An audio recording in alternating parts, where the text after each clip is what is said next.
Salam sejahtera dan salam sehat untuk kita semua. Dengan kasih karunia Tuhan, kita semua bisa ada sampai di hari ini. Berjumpa lagi di Renungan Pagi Lensaya Fata Guntung Payung.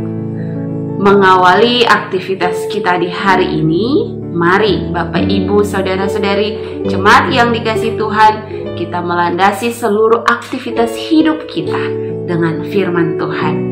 Namun sebelum itu, mari kita satu di dalam doa. Kita berdoa. Pujian syukur kami naikkan di hadapan hadirat Bapa, karena begitu besar kasih karunia akan kehidupan kami, sehingga kami boleh ada sampai di hari ini dengan tidak kurang suatu apapun. Ya Bapa, dalam menjalani kehidupan kami di hari ini, kami mohon Engkau menyertai kehidupan kami. Engkau menyertai seluruh aktivitas tugas tanggung jawab kami semua yang akan kami lakukan di hari ini. Kami mohon bimbingan-Mu ya Tuhan. Bimbingan itu berasal daripada firman-Mu. Firman yang akan selalu menjadi nasihat kehidupan kami, sehingga kami boleh berjalan sesuai dengan kehendak Tuhan. Hidup kami ada di dalam tuntunan-Mu. Terima kasih banyak Tuhan Yesus. Kami serahkan seluruh kehidupan kami di dalam tangan kasih Tuhan, dan kami juga siap untuk mendengarkan firman-Mu. Roh Tuhan ada dalam hati pikiran kami untuk memaknai firman yang akan kami renungkan, yang akan kami dengarkan secara bersama-sama. Terpujilah Tuhan, haleluya, amin. Jemaat yang dikasihi Tuhan, hari ini pembacaan kita terambil dari Yohanes pasal 16 ayat 25 sampai ayatnya yang ke-33. Dan fokus ayat perenungan kita terambil dari ayatnya yang ke-33 yang bunyinya demikian. Semuanya itu kukatakan kepadamu supaya kamu beroleh damai sejahtera dalam aku. Dalam dunia kamu menderita penganiayaan. Tetapi kuatkanlah hatimu, aku telah mengalahkan dunia. Demikianlah pembacaan firman Tuhan kita, Hosiana. Jemaat yang dikasihi oleh Tuhan Yesus Kristus, tema perenungan kita di pagi ini yaitu kekuatan untuk menaklukkan dunia. Ada salah seorang penginjil yang bernama Billy Graham. Ada kalimat yang ia sampaikan yang bunyinya seperti ini. Kita semua adalah makhluk yang sudah jatuh ke dalam dosa, yang hidup di dunia, yang sudah jatuh ke dalam kutuk dosa, yang telah dirusak karena dosa, dan kita semua mengalami akibat dari kerusakan itu. Untuk itu, kita mewarisi tragedi, persoalan dalam kehidupan, penyakit, dan kematian. Penderitaan itu harus dihadapi, di mana baik yang percaya Tuhan atau yang tidak percaya Tuhan, maka semua akan mengalaminya. Itulah perkataan seorang Billy Graham, seorang penginjil. Dari hal ini saudara-saudari, dari perkataan dari seorang penginjil ini, dapat kita mengerti bahwa manusia tidak akan pernah terlepas yang dari namanya penderitaan. Penderitaan akan selalu hadir dalam kehidupan manusia. Namun kembali lagi kepada diri kita masing-masing. Kalau kita memaknai kehidupan kita adalah bagian dari Allah, atau kehidupan kita ini bersama-sama di dalam Allah. Apakah dalam penderitaan itu kita mengandalkan Tuhan atau tidak? Jemaat yang dikasihi Tuhan, firman yang kita renungkan saat ini merupakan penguatan iman bagi kita sekalian, di mana penderitaan yang kita alami bukan hanya berbicara tentang sakit penyakit atau pergumulan-pergumulan hidup yang lainnya, melainkan penderitaan yang kita alami adalah penderitaan karena iman. Itulah yang akan dialami dan dirasakan oleh kehidupan umat manusia, bahkan dalam perikop bacaan kita saat ini. Seperti murid-murid Yesus. Dalam ayat perenungan saat ini, Yesus sedang menyampaikan tentang apa yang akan Yesus alami. Dan hal ini ia kabarkan atau sampaikan kepada murid-muridnya. Serta kejadian apa yang akan dihadapi oleh murid-muridnya. Kejadian yang akan dihadapi oleh murid-muridnya yaitu pertama, murid-murid akan tercerai-beraikan dan meninggalkan Yesus. Itu ada di dalam ayatnya yang ke-32. Ketika murid-murid tercerai-beraikan, di dalam ayat ini menyatakan bahwa mereka meninggalkan Yesus dan ada Bapa yang menyertainya.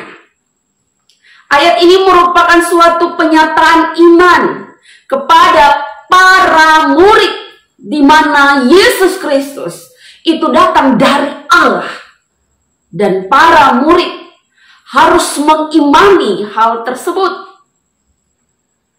yang dimana mereka harus sungguh-sungguh percaya bahwa Yesus adalah bagian dari Bapa. Yesus berasal dari Bapa. Poin yang kedua, ketika Yesus meninggalkan murid-muridnya dan kembali kepada Bapa di sorga, para murid akan mengalami yang namanya penganiayaan. Dan dalam penganiayaan itu mereka harus menguatkan hati, karena Yesus sendiri telah mengalahkan dunia. Ini dalam ayatnya yang ke-33, ayat perenungan kita. Ayat ini mau menyatakan bahwa Yesus telah mengalahkan dunia.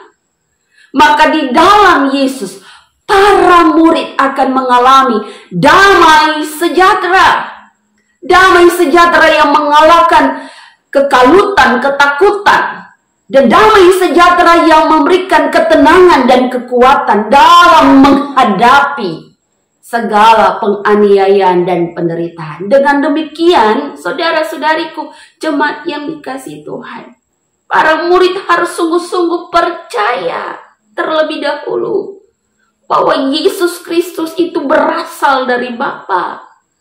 Dan Yesus Kristus adalah Bapa itu sendiri. Ketika mereka percaya dengan kesungguhan hati, maka Allah di dalam Yesus Kristus hadir menyatakan ketenangan melalui damai sejahtera. Jemaat yang dikasihi Tuhan, firman di pagi ini, renungan di pagi ini mau mengajarkan kita semua. Terkadang kita sebagai orang-orang Kristen masih meragukan kehadiran Yesus Kristus yang adalah menjadi bagian atau satu kesatuan dengan Bapa itu sendiri. Kita terkadang ragu. Kita terkadang memiliki iman yang goyah. Untuk itu, firman Tuhan di saat ini mau meyakinkan kita semua untuk memiliki iman yang teguh di dalam Yesus Kristus. Yesus yang menjadi satu kesatuan dengan Bapa itu sendiri. Itulah yang harus kita maknai, percaya dengan sepenuh hati. Ketika kita ada dalam keteguhan iman yang demikian, kita percaya dengan sungguh-sungguh. Bukan berarti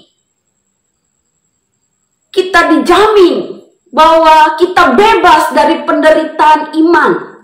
Melainkan ketika kita sungguh-sungguh percaya bahwa Yesus Kristus adalah satu kesatuan dari Bapa itu sendiri, maka akan ada tantangan penderitaan iman yang akan selalu hadir dalam kehidupan kita semua.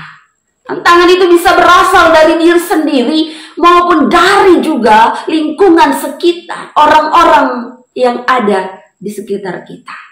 Namun kembali lagi, bagaimana kita sebagai umat Tuhan yang percaya kepada Yesus Kristus yang adalah satu kesatuan di dalam Bapa itu, kita menghadapi persoalan penderitaan dan tantangan-tantangan ini.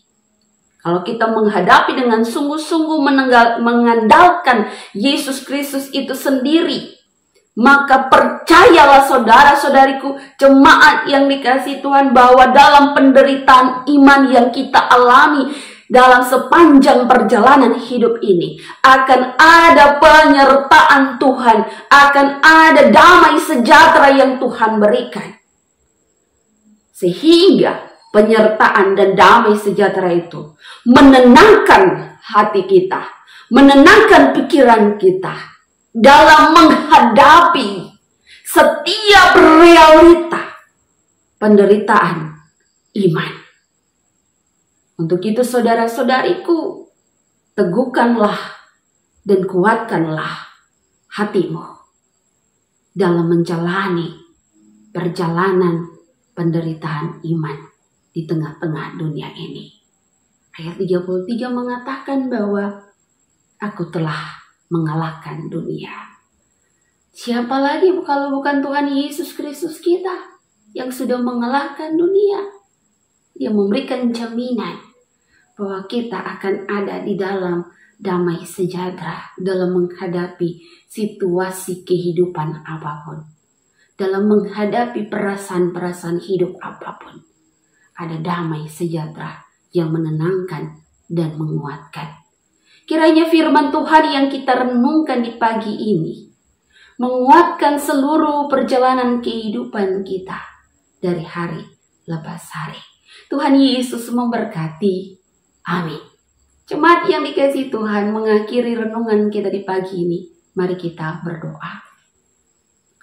Terima kasih Tuhan Yesus, Engkau selalu hadir dalam kehidupan kami.